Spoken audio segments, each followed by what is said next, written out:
Quel est l'objet de l'initiative sur les bourses d'études? Actuellement, les personnes en formation professionnelle supérieure et dans les hautes écoles, par exemple à l'université, ont la possibilité de demander au canton des bourses ou des prêts. Une bourse est un montant que le canton attribue à une personne en formation. La bourse ne doit pas être remboursée une fois finie la formation.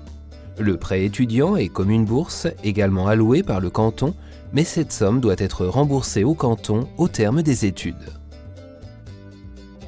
Il n'est possible d'obtenir une bourse ou un prêt que si ni la personne en formation ni sa famille n'ont assez d'argent. Les critères d'attribution et les montants des bourses et prêts sont déterminés par chaque canton. Par conséquent, une personne en formation peut toucher un montant plus ou moins élevé pour sa bourse ou son prêt d'études selon le canton où elle réside. Les cantons ont conclu un accord qui a été signé par 16 cantons déjà. Les accords entre les cantons s'appellent des concordats.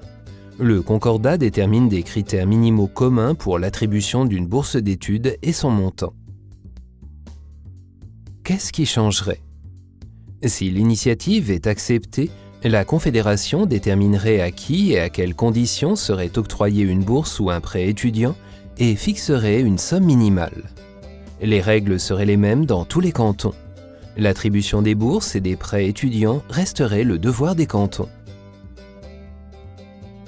Quels sont les arguments des partisans? Jusqu'à présent, l'octroi des bourses et des prêts étudiants varie selon le canton. L'initiative assure les mêmes règles pour tous. Avec des bourses équitables, plus de personnes pourraient être formées. L'économie suisse profiterait de ces personnes.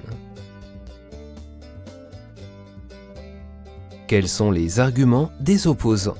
Le coût de la vie étudiante varie selon les cantons. Il est donc important qu'il en soit de même pour les critères d'attribution et les montants des bourses et des prêts d'études. C'est pour cela qu'il existe des règles différentes dans chaque canton. Cette initiative est superflue car il existe déjà un concordat qui définit des règles similaires.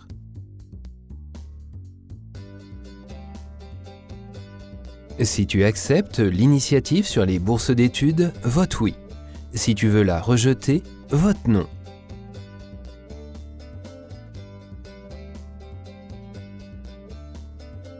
Seule une personne sur 3 de moins de 25 ans vote.